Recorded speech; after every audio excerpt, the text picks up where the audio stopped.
What's that? Digital. Yep, that's right. All right, call to order, pledge allegiance. Pledge allegiance to the flag of the United States of America and to the republic for which it stands, one nation, under God, indivisible, with liberty and justice for all.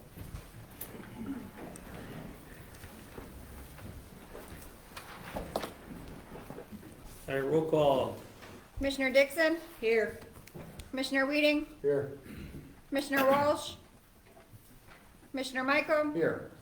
Mayor Lyons? Here. We have a quorum. All right, just two things really quick before I kind of get into my report, before public comment. Liz had knee surgery, that's why she wasn't standing up for the Pledge of Allegiance. And Dale's a new grandpa, so he's down with his family celebrating the new addition to his granddaughter. So that's some pretty exciting stuff here. Also, what we're going to do, we're going to start off by recognizing a Braidwood officer, Zach Manos. Why don't you step up here, Zach? Zach was hired, a couple years ago. I think I was the chief of police when we hired you. Yes, sir. But Zach served in the National Guard. You've been out of town deployed for about approximately 10 months, is that right? Yes, sir. So Chief Allen has the rest of the information for you. We just want to acknowledge you and your time. Right in the spot. He sneaked up behind him. I'm not nervous. Thank you for your service. Appreciate it. Thanks, sir. I appreciate it. Yeah, Zach's joining us, Officer Manos is rejoining us. I want to take a few minutes here at the board meeting to recognize him. We're really proud of what you did. I just met him. We texted a little bit when you were deployed, but getting to know him now the last few weeks, and I can tell already he's a fine asset here. So, Officer Manos is part of the Illinois Army National Guard, 2nd Battalion, 122nd Artillery. Yes, sir. Got it? So in February of 2025, he was called to active duty. He was called to active duty and reassigned to the 130th Infantry. And spent the next 10 months as Staff Sergeant Manos, leading his group of men and women down in Middle East, over 3 countries, Iraq, Jordan, and Kuwait. It's impressive, very impressive. I'm sure his wife, Dana back there, and his daughter Ensley, I'm sure that 10-month period they carried quite a burden on their shoulders from the moment he left to the Middle East till the day he landed back in Texas, his days before Christmas. I'm sure every day was hard, so quite a sacrifice on his part, but I think we need to recognize Dana and the sacrifice she made by letting him go.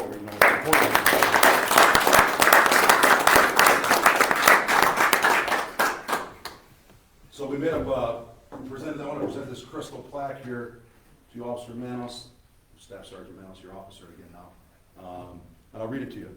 This is a crystal plaque. It's engraved with their Braidwood star at the top. And it reads, Recognition of Service, Officer Zachary Manos, dated February 7th, 2025 to January 12th, 2026. In recognition of, sorry, it's kind of see-through. In recognition of your honorable and dedicated service in support of Operation Spartan Shield, your commitment and sacrifice to the Illinois Army National Guard and the United States of America played a pivotal role in the stabilization of the international community. The City of Braidwood and the Braidwood Police Department will be forever grateful. Dated January 13th, 2026.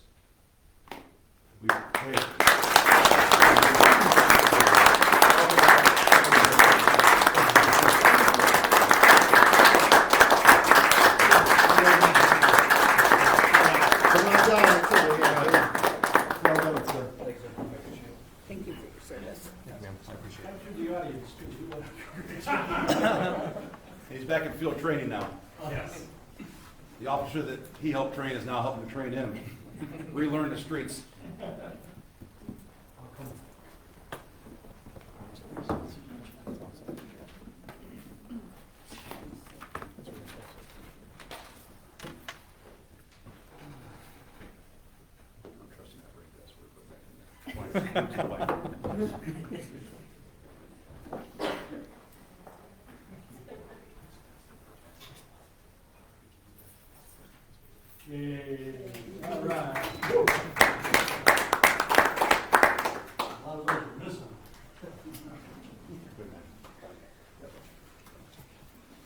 Thank you, sir. Thank you, everybody. All right. Thank you. Thank you.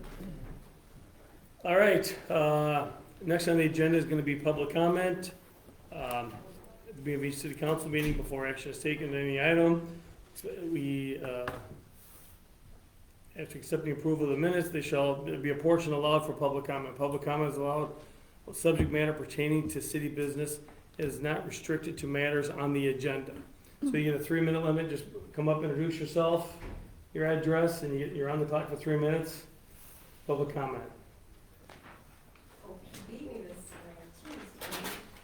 Tony Altieri, 494 West Kennedy. I'm just asking for a little bit of clarification in case I'm missing something. On the original bids for the generators, I see you guys said it was just under 1.5. Paperwork I pulled offline of the computer said it was 7.5, which I'm guessing is just typos on a bid letting, which is understandable. But what I'm trying to figure out is how I read in Facebook, online, in Moore's paper, and Wilmington paper, Braidwood paper, the Todd and Liz went through this bid and saved $500,000. The new bid apparently came back at 803, which usually happens when the engineer corrects the letting and it comes back at that price. So I'm guessing that's either a lie or maybe a misunderstanding. If you could explain to me if you guys actually went through the bid and saved this. My concern is that these generators, which are the same ones, and I have paperwork here, so I'm not guessing at anything, are $125,000 each. That's $250,000 for 2 generators. You're talking $805,000 to have them installed. So that's $550,000 to have a couple of them installed. Kind of curious as why we wouldn't look into that a little more. And according to this bid letting, we're paying $100,000 to get rid of the other 2 that still run that we could easily sell. And the other thing was that I've had people keep coming up to me kind of wanting to know why that this council keeps pounding their chest, telling them how much money they're saving from last year's council. They were all curious because, of course, a lot of people don't like to come up here because they get beat up by the people here when they do, as to what you guys have done to create all this income in the last 6 months that you keep saying how we're have another $1 million in here, or are you still riding the coattails of the last 6 years administration? That's all I have. Thank you. Thank you. Hi. First, I do have 3 things. I apologize. Everything I have, there's stuff on the table, as always. First, I want to start out, we're having a 2026 Community Mental Health Survey. I forgot to introduce myself to Nita Morgan, Community Outreach Coordinator representing the Braidwood Area Healthy Community Coalition located at 465 East Reed Street. So, Community Mental Health Survey. Us, along with Wilmington Coalition, we're conducting a community mental health survey for adult residents of Wilmington and Braidwood and Reed Custer area. This is a brief and confidential survey. It only has 11 questions on it, and it's to gather local input to better understand mental health needs and service gaps in our communities. The results are going to be used to develop plans and funding proposals for preventing and addressing mental health disorders. Because our communities are in isolated areas of Will County, we're often left out of services and resources available elsewhere. The local data is critical to ensure that our region is included in future grant opportunities and mental health initiatives. If they don't have the information, we can't get the help. So we're asking our community to please participate. The more voices are represented, the stronger the case for resources that support mental health and the well-being of our residents. The flyer that I have over there on the table has a QRC and a link to take the quick survey. So if you're here, please grab one. If not, you can find it on either of our Facebook pages, the Wilmington Coalition or the Braidwood Coalition, and I put it in the Braidwood groups for the QRC and the link. Scam awareness. I'm sure some of you have already heard that on January 9th, there was an elderly resident in Manhattan received a convincing phone call from someone claiming there'd been a check fraud on his account and he needed to make a reimbursement payment immediately. The caller was convincing enough that the resident actually did withdraw $9,800 in cash for it to be picked up. Thankfully, he trusted his instincts and he still contacted the police to check into it.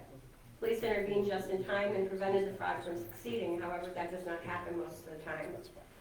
Events like this remind us how creative and persistent scammers can be, and they rely on pressure and confusion. They often target trusting people that are kindness, who have kindness and a desire to help people we love. The elderly community are especially vulnerable to this. The coalition put together an informational packet to help the community members recognize common scams, protect personal information and more, and feel more confident when something doesn't go quite right. So whether you're a senior, a family member, a caregiver, a concerned neighbor, anyone, these conversations help get us all safer. The ones that I have in there are how to avoid scams in general, identity theft, gift card scams, grandchild and family emergency scams, you won prize scams, health insurance and Medicare scams, romance scams, and charity and donation scams. I might have covered them all, I might not have. And finally, coffee and conversation. These are going to be quarterly meetings that the coalition are going to have here in this meeting room. It is going to be, our first one's going to be January 27th at 5:30.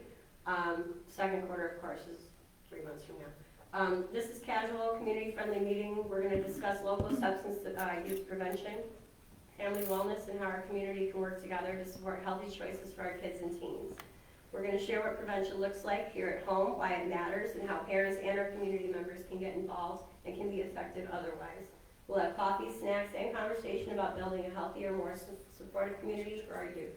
Parents, caregivers, neighbors, and anyone who cares about our community are welcome, and it will be kind of an open, that you can ask questions as I go kind of thing, so I'm not standing there talking for 3 minutes at a time. That's all, thank you. Thank you. So how do we get that senior information to the seniors? I have packets here, from a fund line, but not everybody's. Because there's like a senior living in town here too, so we gotta make sure that we get it. Yeah, I got about 50 packets printed out, so you can go ahead and just leave them over there.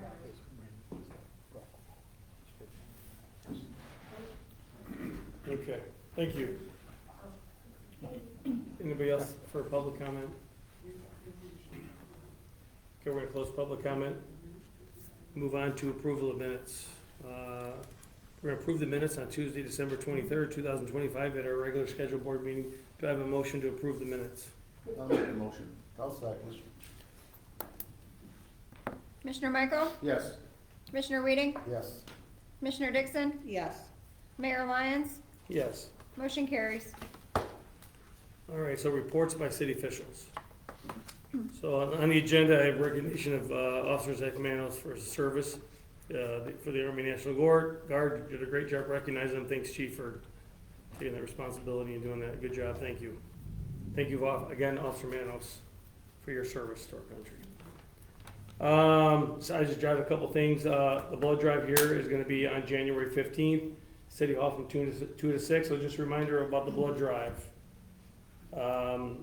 Is it January 28th or 29th? We're having that legislative breakfast here. 29. So I'll let you report on that. That'll be, you would talk a little bit more about that in your report.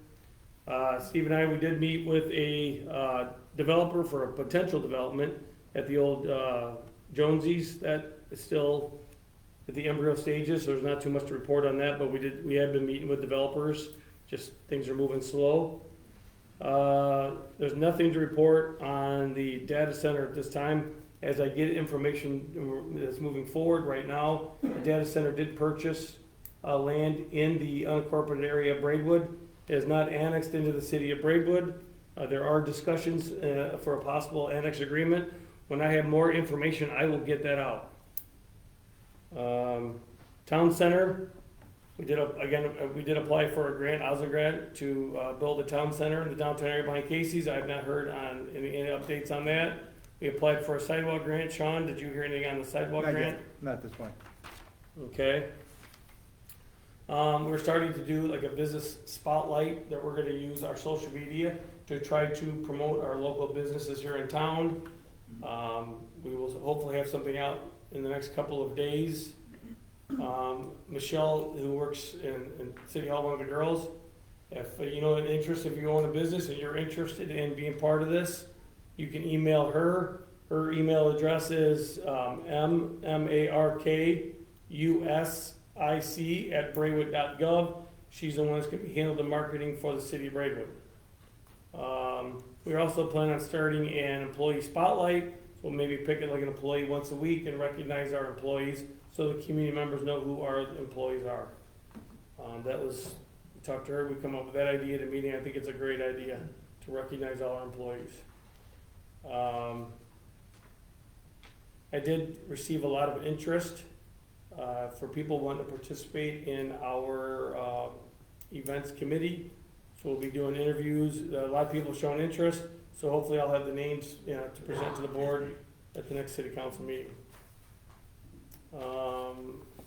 Other than that, I got some information, there was concerns about the generator, one of the guys, and talked about it in, public comment. Sean, in your segment, if you wanna cover the process.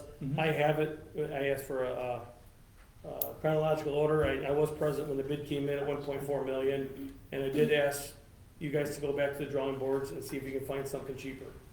Which we did, so I'll let you guys explain that process. To my understanding, if something costs 1.4, and we spend $600,000 less, we save $600,000 on the purchase. But if you guys wanna give it in a chronological order in your report, I'd appreciate that. That's my report. City management consultant, Steve.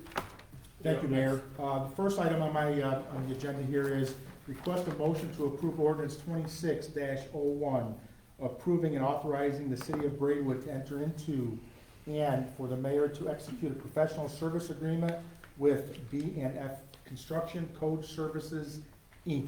This is the same contract we discussed at the committee of the whole 20 minutes ago, Okay. 30 minutes ago. I'll make that, go ahead. No, just say, yeah, thanks for all that time and that work you guys put into it. I'll make that motion. I'll second it. Commissioner Michael, Yes. Commissioner Dixon, Yes. Commissioner Weeding, Yes. Mayor Lyons, Yes. motion carries. Just a few highlights on your report. I cleaned it up a little bit.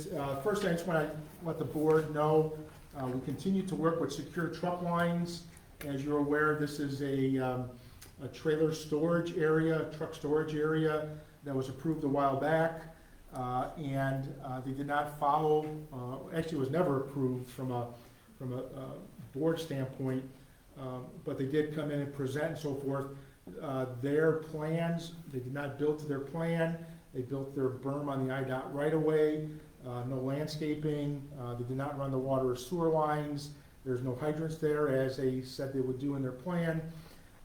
And so we met with them again for the third time. We gave them an ultimatum on how we want this to be phased. The fire chief has chimed in. They have had no business license, so they are applying for a business license. A fire inspection was completed, so we're holding their feet to the fire to make sure they build their site as per what was presented to the council. We will be back before the council for a formal approval, which will be a phased project. It'll be a phase 1 and a phase 2. So right now, they're not in compliance with anything that they've said they would do. I'm not sure when this happened, but it was a couple of years ago, and we're trying to fix all the things that they're supposed to be doing, and we're gonna do it over a phased approach. So that is continuing. It is challenging, but it is continuing. The phase 1 approach will be requiring them to put the water line in, especially for fire service. Will not include the sanitary sewer, is what the proposal is. They will have to move their berm, they'll have to slope their berm properly. Right now, it's got too high of a slope to it. They're supposed to put up a fence. We're requiring them to put a fence up, landscape in front of the fence. Their gravel they put down does not meet any city standards, not even close to any city standards. So you can see the mud's coming out onto the street now as they go through the mud because there's just not enough aggregate. We are going to give them require some curb appeal that they promised and showed the council at that time, and we're going to hold their feet to that fire and make sure they do all those things. Real quick, just so you guys know, this is the construction parking next to the nuclear power plant. Warren, I think when it first got started, I don't think you were on the board yet. I was, and we were waiting for follow-ups, and in the middle of it, a year ago, the administration changed and kind of phased out. It just wasn't talked about, nothing was done about it. So you guys are addressing those issues now. Yeah. Yeah. He's starting to cooperate. I mean, it's moving forward. Yeah, we started this back in June, He wasn't. is when we started He this painted a real process. Pretty picture. Yeah, I'll leave it at that.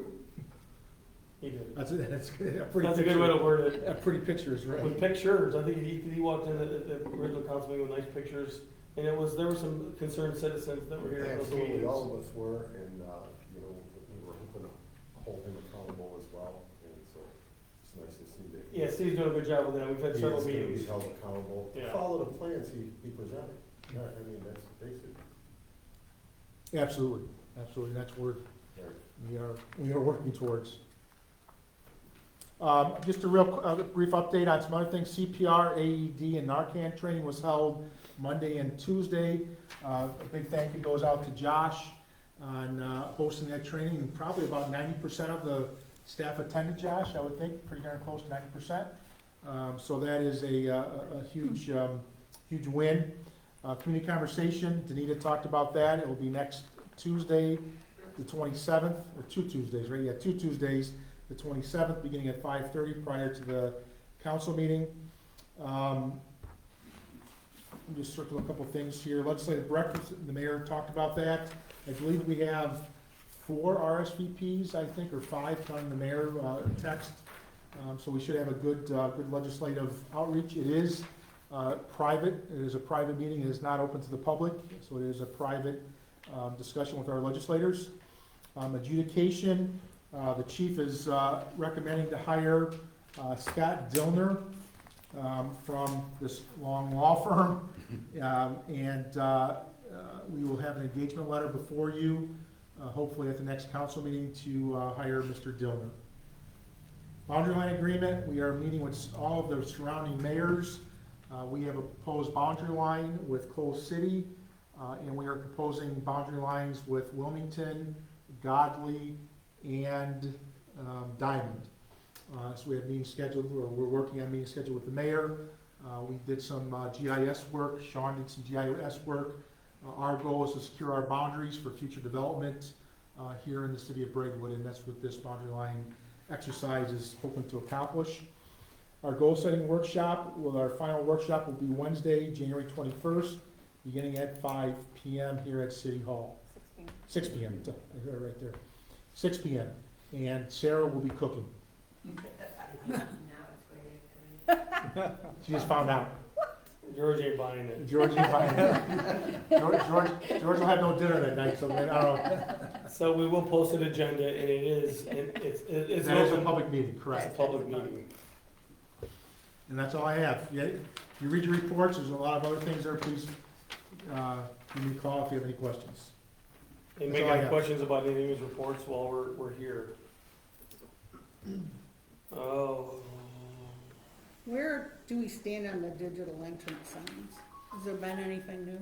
Yeah, so really nothing new. The individual, once the snow melted, he was out there looking at the 3 sites that we're looking at. Sean gave him all of the territorial areas whose responsibility is it IDOT, is it the state, who is it? Is it Braidwoods? So he has all that information. He is going through that process right now to verify where the right-of-ways or easements are located.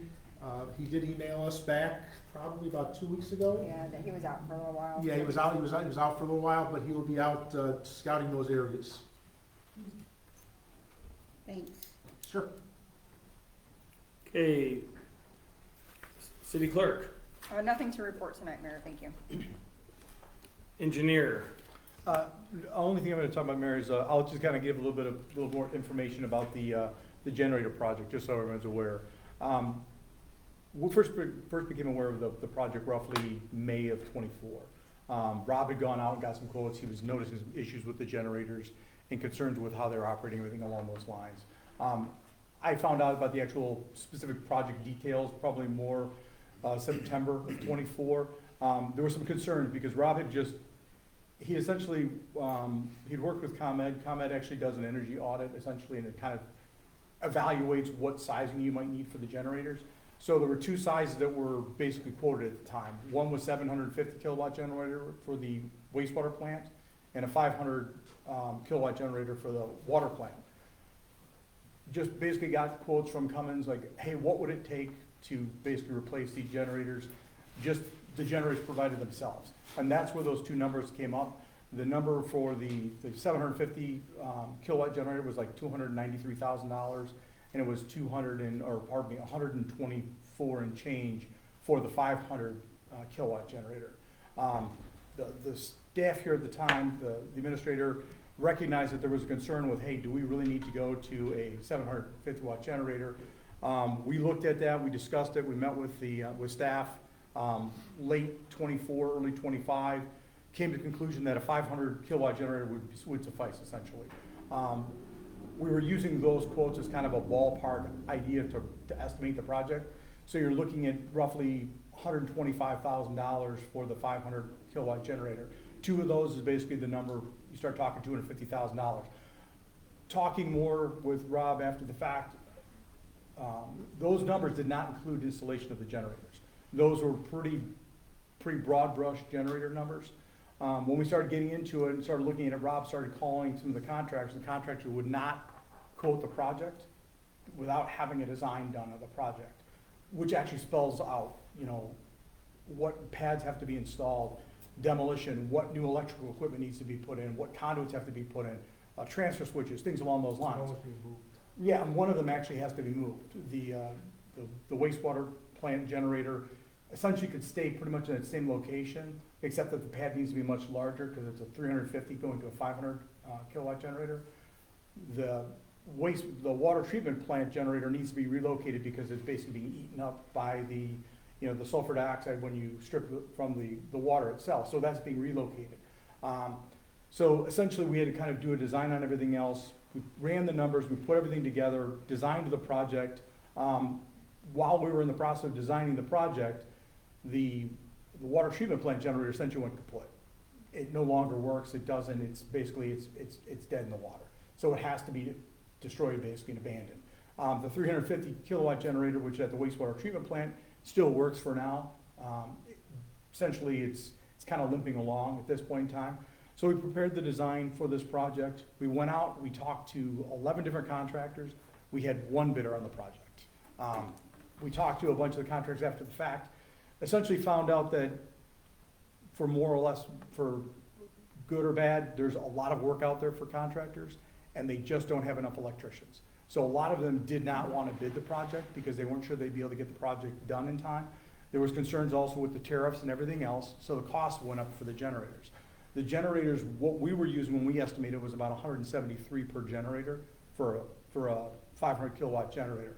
Again, those quotes that were received at the time were pretty broad brush, and they were carryovers from 23 to early 24. So we're 2 years later now with tariffs on top of that.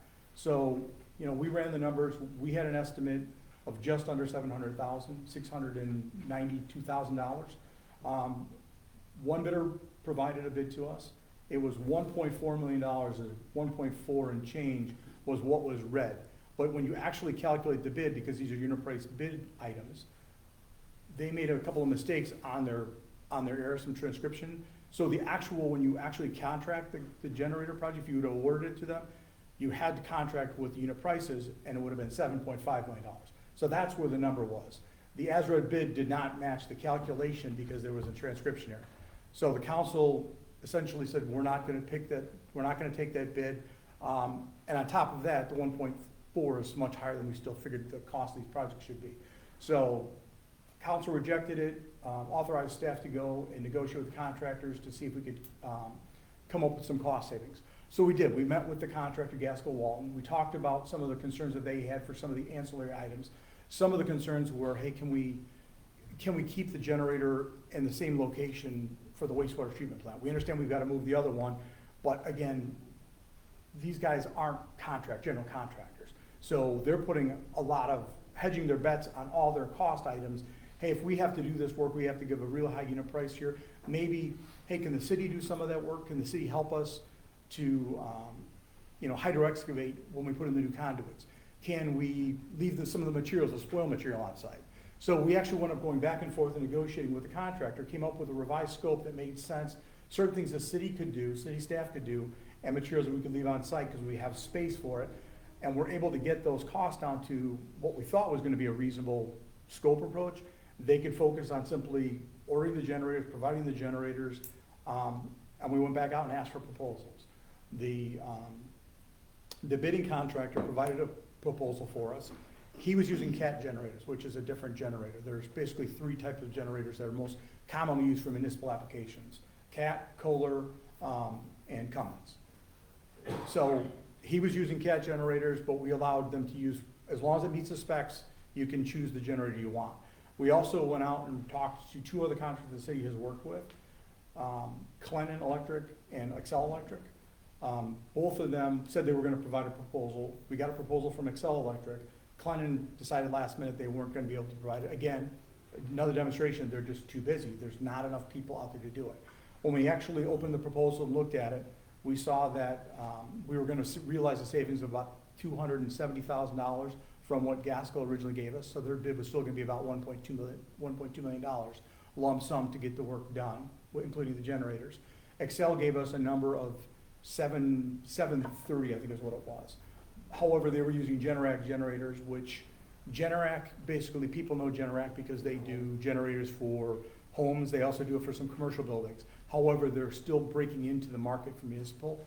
So there was concern by staff that, hey, we might not want to be a test case for doing a municipal generator, so we prefer to use one of the knowns, Kohler, CAT, or Cummins. Originally, the city had reached out and talked to Cummins. The contractor Excel also had gotten a bid from the Cummins generators as well. They just used Generac because it was cheaper, because again, it's a lump sum, it's a comparison. We explained to them that we'd prefer to see, show us both of those costs and let the city make that decision what they want to do. The price that came in lump sum to complete furnishing generators, demolishing, building new pads, placing everything in there, and providing all the equipment and making all the reconnection setup, starting the programming, and new panels and everything else was from Excel Electric, and that was the 8035 number. So in the end, we recommended, and the city awarded to Excel Electric to basically do a complete generator project for 8035, which is still higher than what we originally estimated. We estimated, again, just under $700,000. However, the costs have gone up. There's limited people doing this work, so that's where the discussion was, hey, we've saved money over what we would have had to do if we wound up going with the first bidder, again, from an as-rid standpoint and or the actual unit price contract. There is a cost savings from it. However, there's some of the confusion is, we had a quote before for, hey, $125,000 for a generator, however, for a 500 kilowatt generator, but that doesn't include any of the installation and all the costs for electrical equipment and everything else. So that's where the numbers, that's where the confusion was. And it was really, that's the challenge when you go out and say, hey, give me a quote for this. It's kind of not apples to apples. It's kind of looking at it, just a rough idea of what those generators cost. It's more applicable for us as engineers, because we want to have an idea of, hey, what do I price the cost for the generator at? I've still got a bunch of ancillary costs associated with it. So that's really where it's at. So just, it's been a lot of gyrations. We were just trying to figure out how we can try to get the number something back to help the city. They've got to replace these generators. We just want to try to get the best product we can get for the best cost as you possibly can. There's no point in spending taxpayer money if we don't have to. So. All right, thanks for the explanation. So just in summary, 1.4 million was the initial bid. We came back and value engineered the project. We looked at potential savings from there. The next bid came in at 1.1 million, 1.12. We still thought that was too high. We needed more savings. We went back and did a little bit more value engineering. Not a lot, just a little bit more, where Public Works can do some stuff. This new company came in who was very hungry, wanted the job at $703,000. We wanted to use Cummins generators, so we had some high quality generators. It became 800 and some thousand. So from 1.4, based on the work that Sean did, based on Rob's recommendations, we value engineer it down to get it down to that $800,000, which resulted in the savings from the 1.4 to the $800,000. All right, thank you. And that's all I have, Mayor. All right, appreciate it. So you have nothing else you said for under engineering, you got nothing else? No, we're still waiting to hear on some grant applications that we put out there from IDOT. Hopefully we're hoping we'll hear some stuff later this month or early next month. All right, thank you. City Attorney, Nothing to report, Mayor.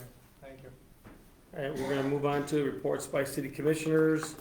Liz, you're up first, council finance. I'd like to make a motion to approve payment of the bills in $169,642.48. I'll second.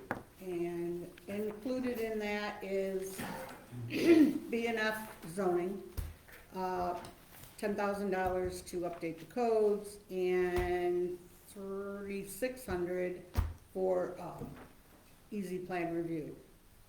Braidwood fuel, $2,700, Casey's for fuel, $3,051, ComEd for energy, $24,105, Dingen services, energy services, $15,009.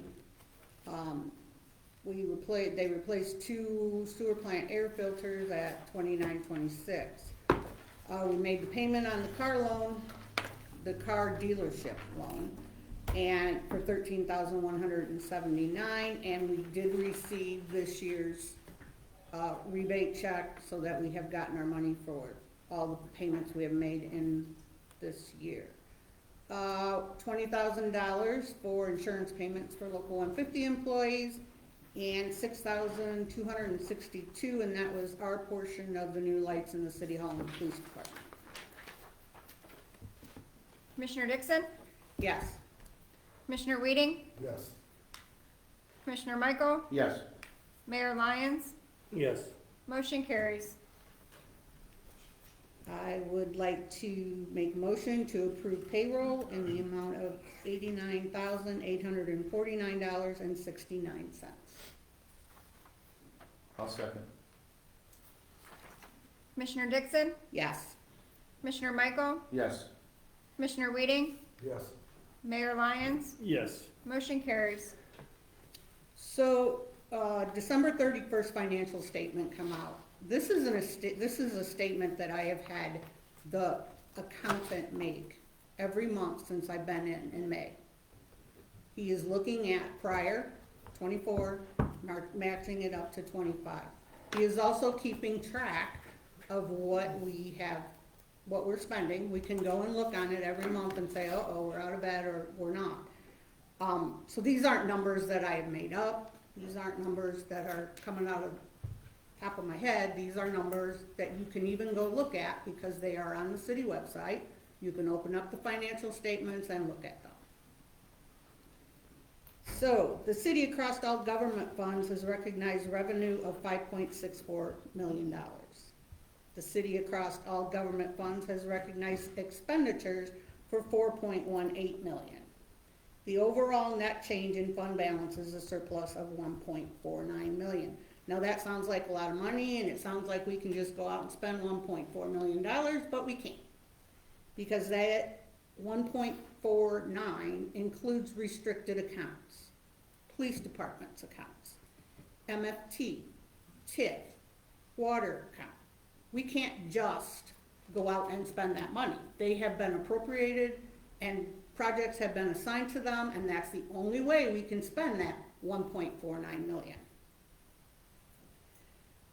The general fund, though, on its own, operated at a $758,000 surplus compared to the prior year of $495,000 surplus. These dollars are the dollars we use for day-to-day operations. These are the dollars that we write our checks out of to pay our bills, not out of that 1.49. I'd also like to address a spending freeze. I'm not quite sure where that came from. We've had quite a few people claim that the city is on a spending freeze, and I have signed so many POs and so many checks that I'm not quite sure how we could be on a spending freeze. When I assumed office, I asked the departments to be careful with their spending by seeking bids, evaluating purchases, and considering alternative manufacturers, just as anyone would making a significant purchase at home. Since then, every requested project or expense has either been completed or is on track to be finished. These products include work on the water tower behind City Hall, that's done, but they're gonna pull the well. Repairs to the roofs at the water plant, relocating generators at the water and sewer plant, and replacing air conditioner units at the water plant. Many of these issues were previously raised but remained unaddressed by prior administrations. From what I'm hearing is that some of this is 2 years old. And it was never addressed. I do have an update that's not on here. I did get an email from the comptroller, and we are, as of December 26th, we are being charged a fine for our financial report, our audit, and our TIF review for 25, because it was not completed on time. The hope is we have it done by June, or we'll just end up getting more fines on 26. So I'll keep you updated. I haven't figured out how, it hasn't been posted as to how much we owe right now. But in the end, it will cost us $60 a day. It's on a scaled back. It's on a scale, raising scale, and at the end, it'll be $60 a day that we have to pay for every day that we don't have those reports in. That's it. All right. I guess this is more of a question I have, but it's more directed toward Warren. Did the water plant roof, did it get completed yet? No, we went through, like we had just recently done prior bids, gonna do some of it in-house. We had some plans to do it in-house. Mm-hmm. Like everything else, we're trying to do everything at once, never got completed. Now we're gonna offer bids again. Okay. That's where we're at. Okay. And I think now that we finally got some dialed in, at least partial, that we're gonna be scheduled. And I think too, is we also, this roof too, I think we get it. Next year. That next year. I think this is 20-something years old, right? Building? I'm not sure. About that, I couldn't tell you. yeah. How long? Oh, wow. Are you born yet?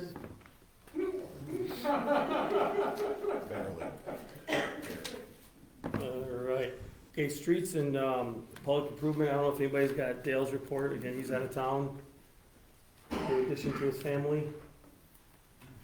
Okay, so we'll move on to the next report. Say, Warren, you got public buildings and property? Well, do you want it, well, we have that surplus, Yeah, so we need to, Exactly. for under streets Oh, and I'm public, sorry. so Yeah, we do need to So do he's that, okay. he's not here, but, I'd so there like was, to make a motion to approve ordinance 26-02, authorizing disposal of personal property owned by the city of Braidwood. Truck 310, the equipment is a Monroe truck, equipment, snow plow, model number, and so on. We're looking to see if we can surplus that. I'll make the motion. I'll second it. I think Warren made the Yeah, motion. Yeah, he made the He motion. I'll made, second. then you're gonna second, okay. Commissioner Weeding, Yes. Commissioner Michael, Yes. Commissioner Dixon, Yes. Mayor Lyons, Yes. motion carries.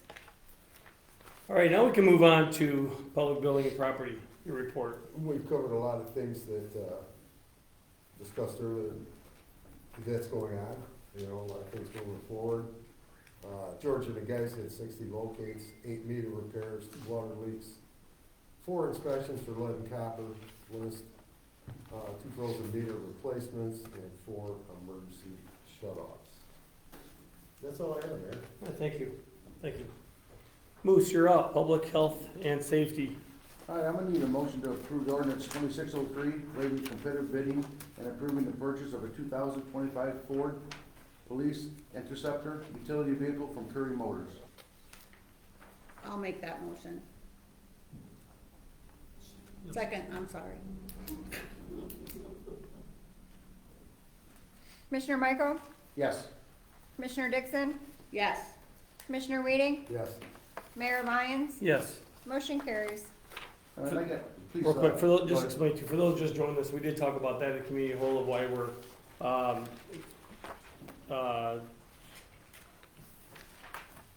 You negotiated the prices, we, you know, The quotes? yeah, the quotes, yeah. Yeah, instead of the bids. Yeah, so if you wanna just give a brief explanation, not to put you on the spot, but.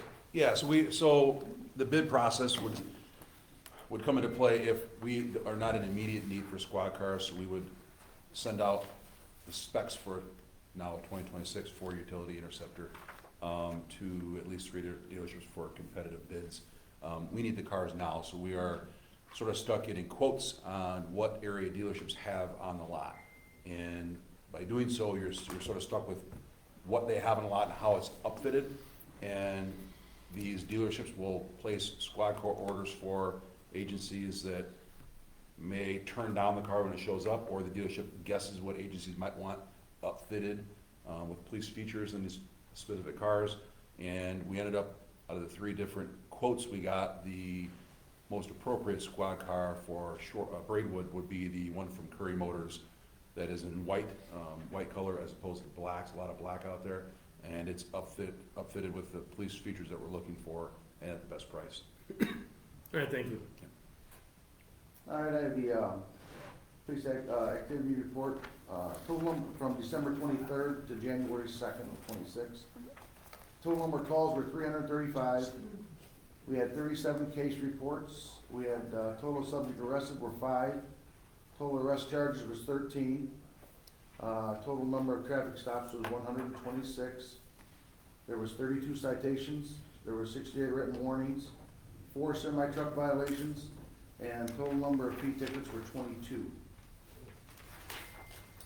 And for the code enforcement side, the abandoned property vehicles removed from private property, total number was 12.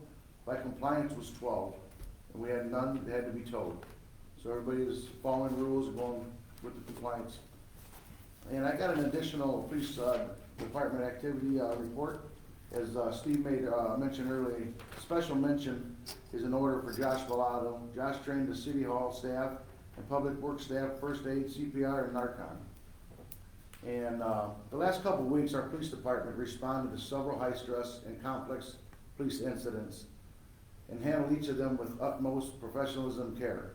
I just want to thank you, Chief, and for doing a great job. The police department, fire department's doing a great job. Thank you. Very proud of them.